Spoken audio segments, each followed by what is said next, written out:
ગણેશ ચોથ. ભાદરવા સુદ ચોથ વિનાયક ચોથ સુદ એકમના દિવસે ગણપતિની સ્થાપના કરી પૂજન કરવું. વાર્તા સાંભળવી. બીજનું ચંદ્રનું દર્શન કરવું. લાડુનું નૈવેદ્ય ધરાવી દુંદ ભરવી. રાત્રે ભજન કીર્તન કરવું. ચોથા દિવસે સ્થાપન કરેલી મૂર્તિ જળમાં પધરાવી.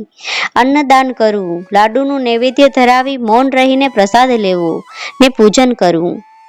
ચંદ્રને પોતાના રૂપનો ગર્વ હતો. તે પોતાનું રૂપ જોઈને મનમાં ને મનમાં હરખાવા લાગ્યો. એવામાં બ્રહ્મપુરીમાંથી અષ્ટસિદ્ધિ વરીને ગણપતિ આવતા હતા. મોટી ફાંદ, લાંબી સૂંઢ, દડા જેવું ગોળ મટોળ શરીર, સુપડા જેવા કાન. આવું રૂપ જોઈને ચંદ્ર ભગવાન ગણેશની મસ્કરી કરવાનું મન થયું. ચંદ્ર કહ્યું, ગણેશજી, બ્રહ્મલોકમાંથી ભૂખ્યા આવ્યા કે શું? તમારું પેટ તો સાવ ખાલી દેખાય છે. ગણેશજી સમજી ગયા કે મારા રૂપની મસ્કરી કરે છે. છતાં તેઓ કશું પણ બોલ્યા વગર આગળ ચાલવા લાગ્યા. ચંદ્ર બીજી વખત બોલ્યા, આમ ધીમા ધીમા ચાલશો તો કૈલાસ ક્યારે પહોંચશો? જરૂર હોય તો વાહન લેતા જાઓ. છતાં ગણેશજી કઈ ના બોલ્યા. છેવટે ચંદ્ર કહે, વાહ, શું રૂપ ઘડ્યું છે. ગણેશજી, તમારું રૂપ તો વાહ ભાઈ વાહ, ક્યાંય ચોટો ના ચડે હો, કહી ચંદ્ર ખડખડાટ હસી પડ્યા. અત્યાર સુધી સહન કરી રહેલા ગણેશથી ન રહેવાયું. તેમણે કહ્યું, ચંદ્ર, તમારામાં વિધિએ ખરેખર અનહદ રૂપ ભર્યું છે. તું ખરેખર રૂપાળું છે, પણ એથી કાંઈ બીજાના રૂપની હાંસી કરાય નહીં. રૂપની ખુમારીમાં બીજાની ઠેકડી કરનાર અજ્ઞાની છે.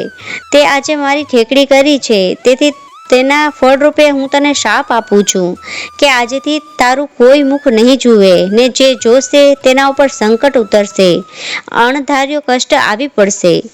ચંદ્રને ગણેશજીની મસ્કરી મોંઘી પડી. શાપ સાંભળીને તેના હોશ ઉડી ગયા. ચંદ્ર ધ્રુજી ઉઠ્યો અને એની ભૂલ સમજાઈ ગઈ. એ રડવા જેવો થઈ ગયો. શાપની ખબર પડતા દેવલોકોમાં હાહાકાર વર્તાઈ ગયો.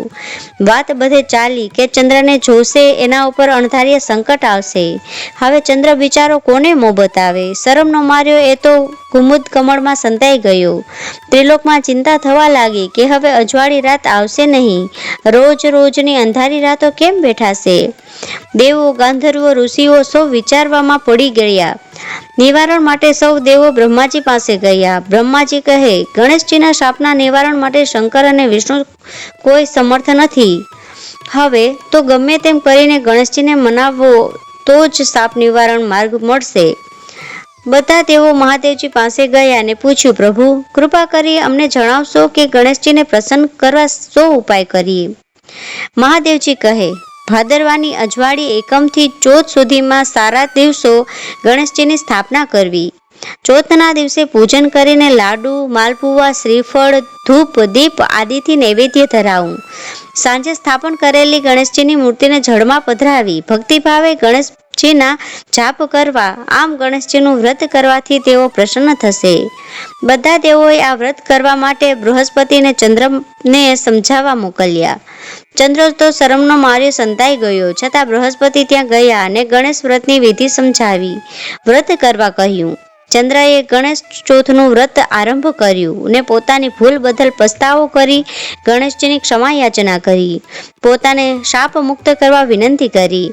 ઉદાર દિલના ગણપતિજીએ વ્રતના પ્રભાવે પ્રસન્ન થયા અને બોલ્યા, હે ચંદ્ર, જે કોઈ બીજના ચંદ્રનું દર્શન કરશે તેને કોઈ જાતનું સંકટ નહીં આવે, પણ ભાદરવા સુદ ચોથના દિવસે કોઈ તમારું મોં નહીં જુએ.